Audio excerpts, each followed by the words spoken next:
नमस्कार दोस्तों, आप सभी का स्वागत है एक बहुत ही ज़्यादा डरा देने वाली हॉरर कहानी में। आज की कहानी सच्ची और बहुत ही ज़्यादा खतरनाक वाली कहानी है। आज मैं आप लोगों के साथ टू द पॉइंट बात करने वाली हूँ।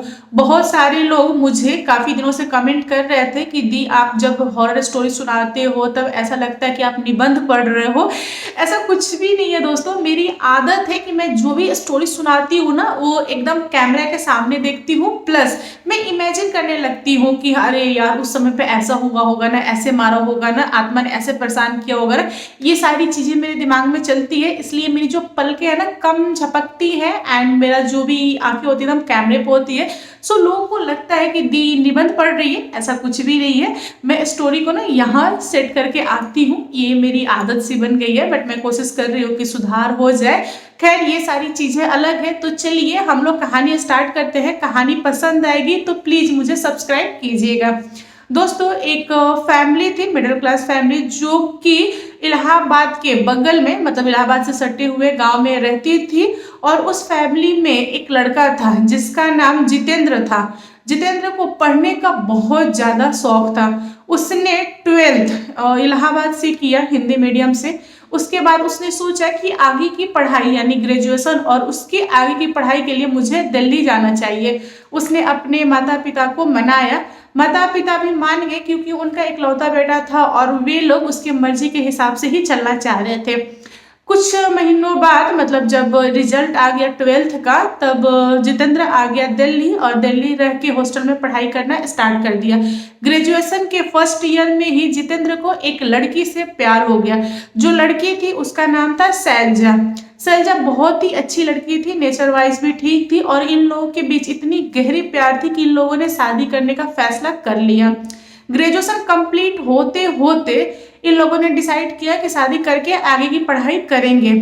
अब जितेंद्र को डर हो गया कि शैलजा जो थी वह सेम उसके कास्ट की नहीं थी, सो माता पिता शादी नहीं कराते, माता पिता सेम कास्ट के यहाँ ही शादी कराते।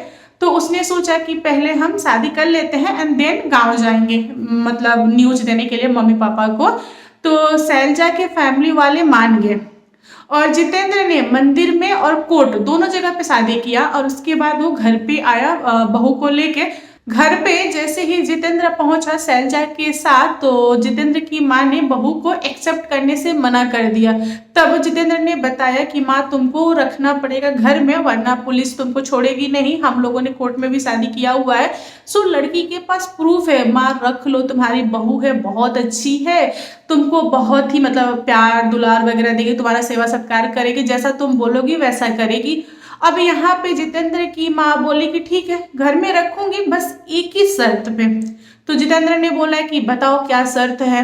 कि तुम आगे पढ़ाई करने जाओगे दिल्ली, लेकिन ये लड़की नहीं जाएगी। अब ये हमारे घर में रहेगी, ना ये पढ़ाई करेगी ना ही ये जॉब करेगी, ये सिर्फ बच्चा पैदा करेगी और उसकी परवरिश करेगी, तुम्हारा ध्यान रखेगी। अब शैलजा को ये चीज तो बिल्कुल भी पसंद नहीं था, लेकिन उसने अपने पति के प्यार में आके बोला कि ठीक है जैसा आप लोग को ठीक लगेगा मैं वैसा ही करूंगी। लड़की ग्रेजुएट थी, घर में रह गई। जितेंद्र भी 1-1.5 महीना रहा और उसके बाद से वह दिल्ली आया, आगे की पढ़ाई करना स्टार्ट कर दिया। जितेंद्र बीच बीच में घर पे आता था, अपनी वाइफ से मिलता था, माँ से मिलता था, फिर चला जाता था। अब जितेंद्र का मन दिल्ली में लग नहीं रहा था, तो उसने सोचा कि गांव पे ही या फिर इलाहाबाद में मैं कुछ कर लूंगा, छोटा मोटा जॉब, वहीं पे रहूंगा फैमिली के साथ। लेकिन जितेंद्र की जो माँ थी वह यह नहीं चाहती थी, वह चाहती थी बेटा तू और पढ़, तू शहर में रह। वह हमेशा से बस एक ही चीज सोचती थी, कैसे बेटा बहू में दूरी लाया जाए। जितेंद्र की जो माँ थी वह शैलजा को बहुत ज़्यादा परेशान करती थी, बोलती थी कि तुम खाना चूल्हे पे बनाओ, तुम घास फूक से बनाओ, तुम ऐसा करो वैसा करो। यहाँ तक कि गोबर भी दे देती थी उपला वगैरह बनाने के लिए, जबकि शैलजा ने ये सारी चीज़ें कभी भी नहीं की थी। भैंस से दूध निकालने के लिए बोलती थी, मतलब घरेलू बहुत सारा काम करवाती थी, प्लस मारना पीटना अलग से, गाली गलौज करना अलग से, ये सारी चीज बस बेचारी शैलजा बर्दाश्त करती थी क्योंकि अपने पति के प्यार की वजह से। लेकिन कुछ कुछ चीजें ना लिमिट से ज्यादा हो गई थी। शैलजा ने अपने पति को बहुत सारी चीजें बताई, बट जितेंद्र ने भी अपनी माँ का ही साथ दिया और बोला कि देखो अब घर में हो तो इतना तो बर्दाश्त करना ही पड़ेगा। मेरी माँ ने बहुत मेहनत करके मेरी परवरिश की है और मैं अकेला हूँ, सो मैं अपने माँ को छोड़ नहीं सकता, तुम्हारे साथ दिल्ली नहीं रह सकता, जहाँ रहूंगा माँ के साथ ही तुम्हें रखूंगा, तुम देख लो अपना। तो पति पत्नी के बीच में भी चीजें बहुत ज्यादा खराब होने लगी। शैलजा ने बोला कि मैं अपने मैके चली जाऊंगी, तुम नहीं समझ रहे हो तो यहाँ पे जितेंद्र ने गुस्से में बोल दिया कि ठीक है जाओ, तुमको जो करना है करो, तुम जाओ। अब शैलजा बहुत ही ज्यादा गुस्से में थी, उसने अपना सूटकेस वगैरह पैक किया और दिल्ली आ गई अपने माता पिता के पास। वह जाके माता पिता से बहुत बोली कि देखो माँ ऐसा ऐसा है, मेरी सास ऐसा ऐसा करती है, बहुत ज्यादा दबाव डालती है, सो मैं यहीं पे रहूंगी। शैलजा की माँ ने शैलजा को बहुत कुछ सिखाया समझाया, बोला कि देखो बेटा लाइफ है, ऐसा चलता रहता है, तुम अपनी सासू माँ का सेवा वगैरह करो, मान जाएंगी, आज नहीं तो कल तो तुमको अपना ही लेंगी, वे गांव से है इसलिए उनका नेचर ऐसा है, लेकिन छोटी छोटी चीजों के लिए रिश्ता खराब करना ठीक नहीं है बेटा, तुम जाओ। शैलजा फिर आ गई अपने ससुराल। ससुराल आने के बाद से सासू माँ ने उसको रख लिया, लेकिन किसी को पता नहीं था कि शैलजा के साथ भी बहुत कुछ बुरा होने वाला है।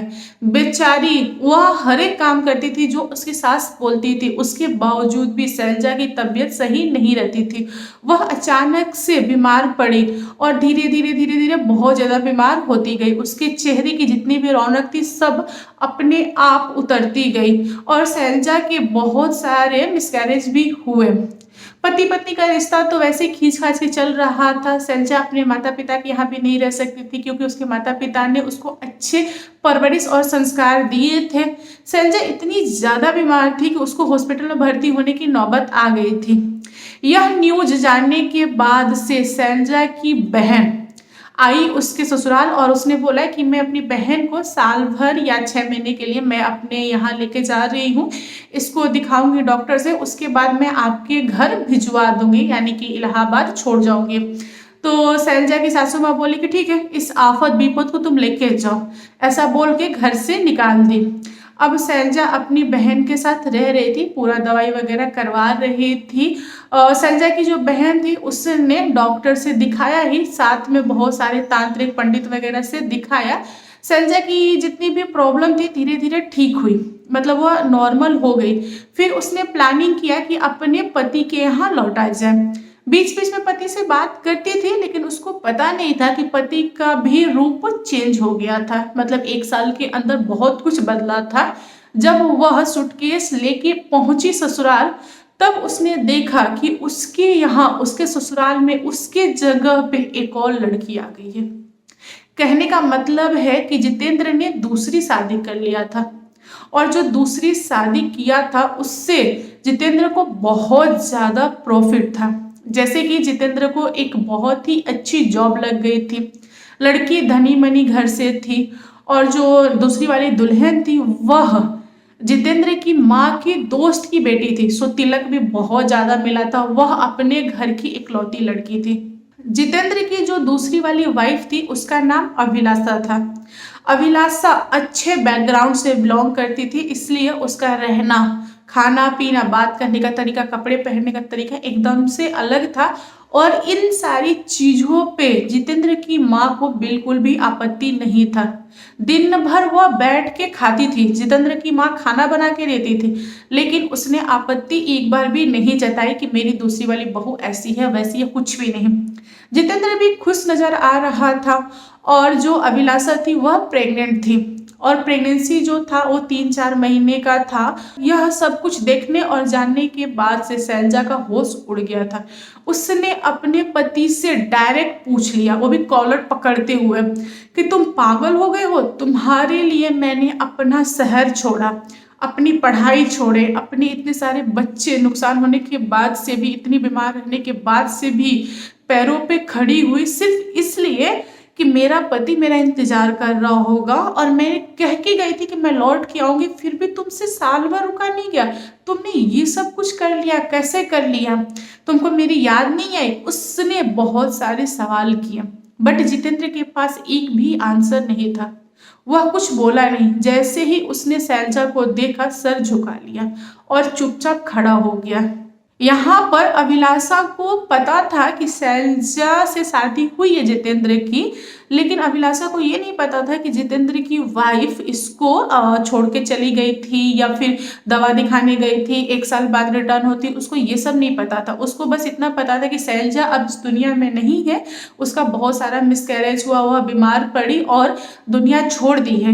इसीलिए अभिलाषा जितेंद्र से शादी करने के लिए तैयार हो गई थी। अभिलाषा जो थी वह जितेंद्र को बचपन से पसंद करती थी, लेकिन कभी उसने बताया नहीं था जितेंद्र को। अब शादी का टाइम आ गया था, सो अभिलाषा ने शादी भी किया जितेंद्र से और खुश भी रही और ऊपर से प्रेग्नेंट भी थी। दोस्तों, यहाँ पर अभिलाषा की बिल्कुल भी गलती नहीं थी, वह तो कुछ जानती भी नहीं थी और यहाँ पे शैलजा की भी गलती नहीं थी, क्योंकि उसको भी कुछ भी पता नहीं था कि उसके जाने के बाद से उसके पति ने इतनी बड़ी कांड कर दी थी। अब सासू माँ मुस्कुरा रही थी, शैलजा को देख के साइड में बैठी थी और पति की तो होश उड़ी पड़ी है।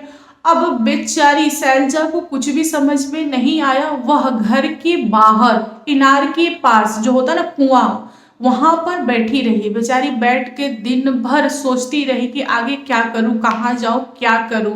और वह घर में भी नहीं गई। कैसे जाती घर में? जिस कमरे में वह रहती थी उस कमरे में अब अभिलाषा रहती है। अभिलाषा भी अपने पति पे बहुत गुस्साई, उसने बहुत सारे उल्टे सीधे शब्द बोले और उसने धमकाया अपने पति को कि मैं तुम्हें छोड़ के चली जाऊंगी, क्योंकि तुमने सिर्फ मेरे साथ नहीं शैलजा के साथ भी बहुत ज्यादा गलत किया है। अब दोनों वाइफ दो जगह पे, पति जो था वह घर छोड़ के अपने दोस्त के यहाँ चला गया रहने के लिए। अब शैलजा की सासू माँ जो थी वह इवनिंग में शैलजा को बहुत गाली दे रही थी और बोल रही थी कि तू उसको जब पता चल गया कि यहाँ पे अभिलाषा आ गई है रहने के लिए तो तू यहाँ से चली क्यों नहीं जाती, तू जी क्यों रही है, तू मर जाए। ये वे बहुत उल्टा सीधा गाली गलौज दिया। यह सब कुछ सुनने के बावजूद भी शैलजा बैठी रही, वह वहां से हिली नहीं। रात के करीबन 10 या 11 हो रहे थे उस समय शैलजा का दिमाग एकदम ऐसा लग रहा था कि फट जाएगा।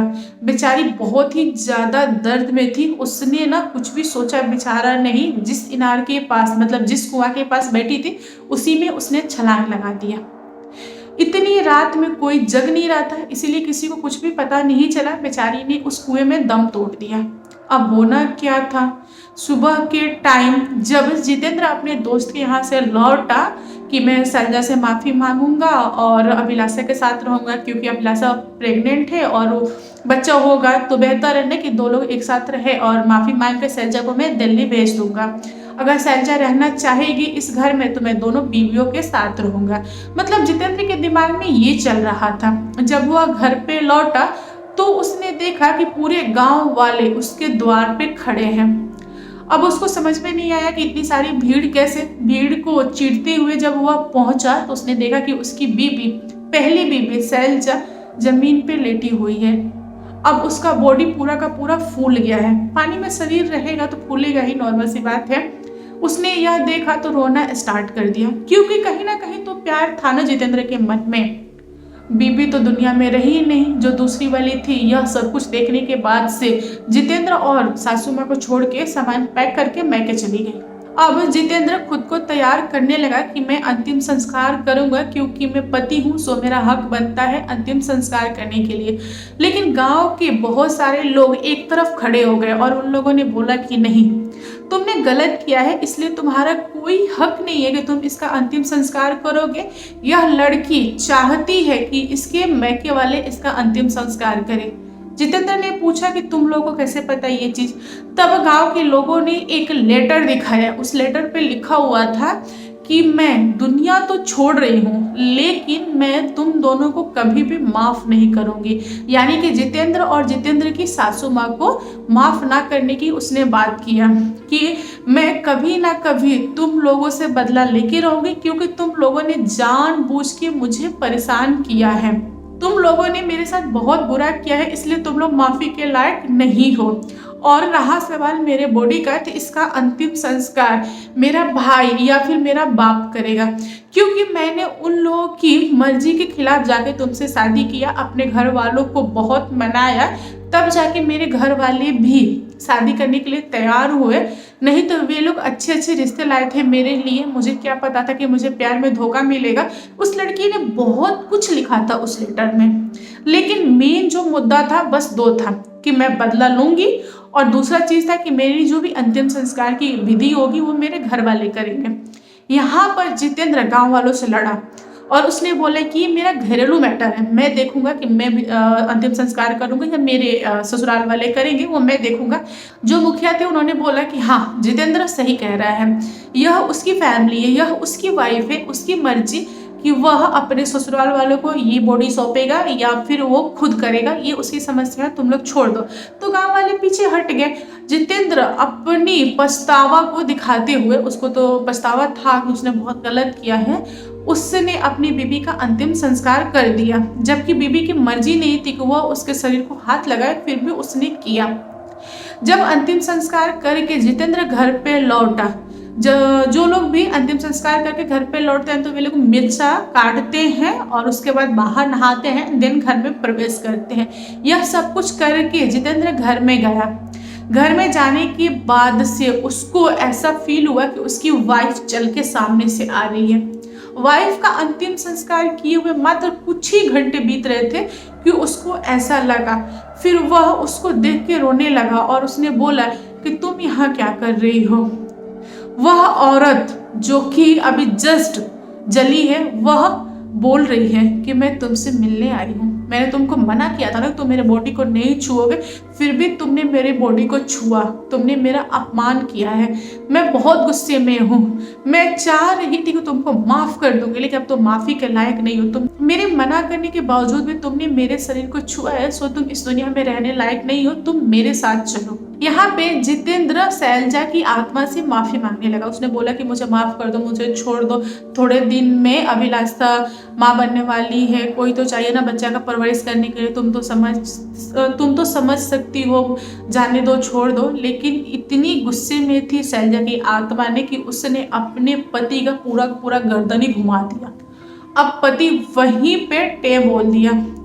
अब होना क्या था, यह देख के शैलजा की सासू माँ गुस्सा के सामने आई और उसने बोला कि तुम्हारी इतनी हिम्मत है, तुमने मेरे बेटे को मेरे आंखों के सामने मार दिया, तुमको शर्म नहीं आई, तुम जानती हो मैं कौन हूँ। अब यहाँ पे शैलजा हंसते हुए बोली कि तुम कोई भी हो, मुझे क्या लेना देना है, तुमको तो देख लिया ना सासू माँ, तुमने क्या क्या किया है, अब तुम्हारी बारी है। यहाँ पर सासू माँ हंस रही है और बोल रही है शैलजा, तुमको दूर करने के लिए मैंने तुम्हारे ऊपर बहुत सारे मंत्रों का प्रयोग किया, फिर भी तुम दूर नहीं हुई, तुम पता नहीं कैसे बच जाती थी।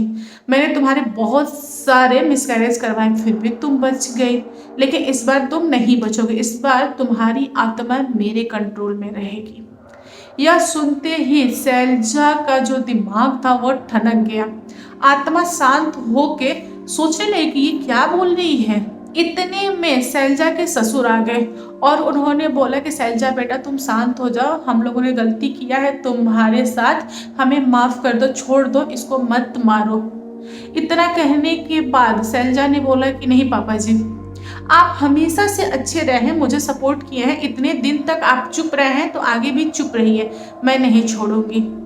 तब शैलजा की सासू माँ ने अपना रूप दिखाया। शैलजा की जो सास थी वह बहुत बड़ी एक डायन थी और उसने जानबूझ के शैलजा के बहुत सारे मिसकैरेज करवाए थे, शैलजा को बीमार डाला था। वह स्टार्टिंग से चाहती थी कि शैलजा दुनिया छोड़ दे ताकि अपने मन पसंदीदा लड़की से अपने बेटे की शादी करवा सके। इन सारे कामों में शैलजा की सासू माँ सक्सेस हुई, बट प्रॉब्लम तो हुआ ना, जिस बेटा पे उन्होंने जादू मंत्र वगैरह का प्रयोग किया, उसका दिमाग घुमाया, उसकी दूसरी शादी करवाया, उसके बावजूद भी बेटा दुनिया में नहीं रहा। यहाँ पर जितेंद्र के ऊपर भी जादू टोना हुआ था उसके माँ के द्वारा। माँ ने जितेंद्र का दिमाग घुमा दिया था और उसने दूसरी शादी करवा दिया था। जितेंद्र अपने मर्जी से कुछ भी नहीं किया था, उसने बहुत कोशिश किया माँ से लड़ने का, शैलजा के साथ रहने का, फिर भी उसकी माँ ने नहीं चाहा था। यहाँ पर सासू माँ और शैलजा की आत्मा में बहुत भयानक लड़ाई हुई। आखिरकार आत्मा की जीत हुई और आत्मा ने उस डायन को मार डाला। अब यह बात पूरी गांव में धुएं की तरफ फैल गई। कि इधर बहू गई, यानी कि शैलजा गई, दुनिया छोड़ी, उसका अंतिम संस्कार हुआ। उसके कुछ ही टाइम बाद जितेंद्र भी दुनिया छोड़ दिया और उसके कुछ ही घंटे बाद जितेंद्र की माँ भी दुनिया छोड़ दी। यह खबर जब अभिलाषा के पास पहुंची तो वह भागी हुई आई और उसने आके देखा कि सासू माँ और उसका पति ऐसे ही जमीन पे पड़े हुए हैं। तो उसको बहुत ही ज्यादा रोना धोना आया। उसने अपने ससुर से पूछा कि आखिर बात क्या है, बताइए। ससुर ने सारी की सारी घटना बताई। अब यहाँ पे अभिलाषा को भी समझ में आ गया था कि उसके पति में थोड़ी भी गलती नहीं थी। उसका दिमाग घुमाने वाली उसकी सासू माँ थी और जबरदस्ती शादी करवाया गया था। बेचारा जितेंद्र तो इन सारी चीज़ों को लेकर ढो रहा था। अभिलाषा बहुत ज़्यादा पछताई और उसने निश्चय किया कि वह अपने ससुर की देखभाल करेगी और लाइफ में दूसरी शादी नहीं करेगी। जो बच्चा उसके पेट में है उसकी परवरिश करेगी, अच्छी परवरिश करेगी। उस दिन के बाद से अभिलाषा अपने ससुर के साथ उस घर में रहने लगी और इन दोनों का भी अंतिम संस्कार हुआ। उस दिन के बाद से वह आत्मा ना कभी किसी को दिखाई दी और ना ही किसी के साथ उसने बुरा किया। तो दोस्तों आप लोग बताओ आज की कहानी कैसी लगी। कहानी पसंद आए तो प्लीज लाइक एंड शेयर कीजिएगा और मेरे चैनल पे न्यू आए हो तो चैनल को सब्सक्राइब करना। Thank you, bye bye.